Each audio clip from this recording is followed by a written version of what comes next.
নমস্কার, দেখছেন talk to Bangla. আমি অভিষেক রয়েছি আপনাদের সাথে। এই মুহূর্তে যে খবর জানাবো যে মাস্টার স্ট্রোক কিন্তু আবারও মুখ্যমন্ত্রীর তরফ থেকে মুখ্যমন্ত্রী একটা দিলেন এবং 2026-এর ভোট বৈতরণী পার করার জন্য কিন্তু এই একটা মাস্টার স্ট্রোকই যথেষ্ট বলে মনে করছে রাজনৈতিক মহল। কি এই মাস্টার স্ট্রোক? বাংলার বাড়ি প্রকল্প এবং বাংলার বাড়ি গ্রামীণ প্রকল্পে ইতিমধ্যেই 12 লক্ষ মানুষের অ্যাকাউন্টে 60,000 টাকা করে পৌঁছে দিলেন পশ্চিমবঙ্গ সরকার এবং মুখ্যমন্ত্রী মমতা বন্দ্যোপাধ্যায়।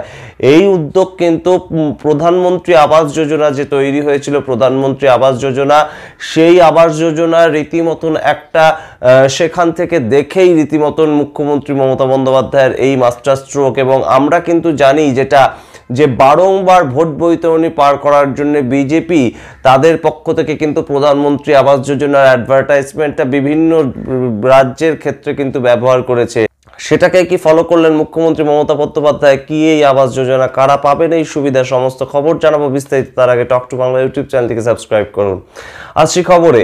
মুখ্যমন্ত্রী মমতা বন্দ্যোপাধ্যায় প্রত্যেকটি ভোটের আগেই কিন্তু একটি করে নতুন একটা প্রকল্প নিয়ে আসেন এবং জনমানুষে প্রচলিত একটি প্রকল্প তিনি আরও নতুনভাবে নিয়ে আসেন এবং জনপ্রিয়তা কিন্তু সেখানেই তাকে একদম শিখরে নিয়ে গিয়ে পৌঁছায়। এবং আমরা দেখেছিলাম 2021 সালে লক্ষ্মীর ভাণ্ডার কিন্তু একদম মন্ত্রের মতন কাজ করেছিল ভোট বৈতরণী পার হওয়ার জন্য। ঠিক সেইভাবেই 2024-এর যে লোকসভা নির্বাচন, সেখানে আমরা দেখলাম যে লক্ষ্মীর ভাণ্ডারের টাকা বাড়িয়ে দিলেন মুখ্যমন্ত্রী মমতা বন্দ্যোপাধ্যায়। এছাড়াও অন্যান্য বিভিন্ন ধরনের রাজ্য সরকারি প্রকল্প তো রয়েছেই, কিন্তু এবার কিন্তু 2024-এর শেষে এবং 2025 সাল যাবৎ সামগ্রিকভাবে কিন্তু এইবার যে নতুন প্রকল্পটি চালু করা হলো, তার একটি টাকা পেতে চলেছেন রাজ্যের 28 লক্ষ গৃহহীন মানুষ। এবং রাজ্যের 28 লক্ষ গৃহহীন মানুষ যদি এই মুহূর্তে সম্পূর্ণভাবে তৃণমূলকে ভোটটা দেয় 2026 সালে, তাহলে যে বেশ খানিকটা মসৃণ হয়ে যাবে 2026-এর তৃণমূলের যাত্রার যে পথ, সেটা কিন্তু আর বলে দেওয়ার অপেক্ষা রাখে না।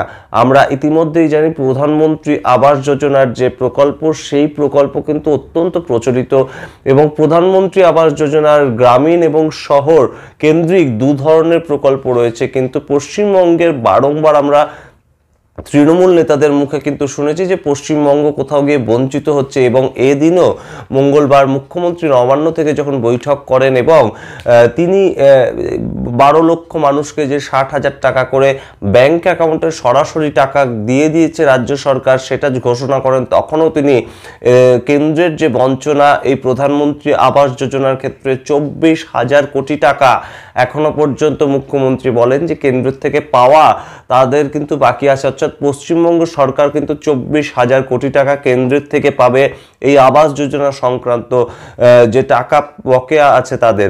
মুখ্যমন্ত্রী মমতা বন্দ্যোপাধ্যায় বলে যে কেন্দ্রের যে টাকা সেটার অপেক্ষা না করে রাজ্য সরকার নিজেদের টাকায় বাংলার বাড়ি গ্রামীণ প্রকল্প চালু করলো এবং তার যে উপভোক্তা তারা কিন্তু হবেন যাদের বাড়ি নেই এবং গৃহহীন মানুষ এলিজিবল, তাদেরকে কিন্তু এই বাড়ির সুবিধা দেওয়া হচ্ছে। এবং বারংবার সার্ভে করার মাধ্যমে এসডিও থেকে ডিএম এবং অবশ্যই থানার, লোকাল থানার আইসি, ওসি সবার তত্ত্বাবধানে কিন্তু লিস্ট তৈরি হয়েছে এবং সামগ্রিকভাবে 28 লক্ষ মানুষ প্রথম পর্যায়ে কিন্তু বাংলার বাড়ি টাকা পাবেন। এবং তার মধ্যে অলরেডি 12 লক্ষ মানুষ কিন্তু 60,000 টাকা অর্থাৎ প্রথম কিস্তির 60,000 টাকা তারা ইতিমধ্যেই তাদের ব্যাংক অ্যাকাউন্টে পেয়ে গিয়েছেন। এবং সেই 60,000 টাকার বাড়ি অর্ধেকটা তৈরি করে দেখানোর পরে, অর্থাৎ ছবি তুলে সংশ্লিষ্ট দপ্তরে পাঠানোর পরে আরও পরবর্তীতে 60,000 টাকা রাজ্য সরকারের তরফ থেকে দেওয়া হবে এবং মোট 1,20,000 টাকা করে এক একজন ব্যক্তিকে দেওয়া হবে বাড়ি বানিয়ে থাকার জন্য। এবং সেই যে টাকা সম্পূর্ণটাই কিন্তু ব্যাংক অ্যাকাউন্টে ক্রেডিটেড হবে। সুতরাং এখানে কিন্তু কোনো রকম আর্থিক তছরূপ কিংবা কাটমানি খাওয়ার যে জায়গাগুলো সেগুলো থাকছে না। এবং এই 12 লক্ষ মানুষ বাড়ি পেয়ে যাওয়ার পর কিন্তু আরও 16 লক্ষ পরবর্তীতে সার্ভে করে তাদেরও লিস্ট তৈরি করা আছে এবং তারা পরবর্তীতে কিন্তু বাড়ি পাবেন। এবং এই বাড়ি তৈরি করার জন্য টাকা 1,20,000 টাকা করে প্রতি মেম্বারকে দেয়া হলে সামগ্রিক যে হিসেবটা সেটা কিন্তু বেশ খানিকটা অনেকটা বড় এবং সেই অ্যামাউন্টটা কিন্তু রাজ্য সরকার পুরোপুরি 2026 ভোটের আগেই 2025 সালে জুন মাসে এক কিস্তি এবং ডিসেম্বর মাসে এক কিস্তিতে সম্পূর্ণ টাকাটা খরচ করবে।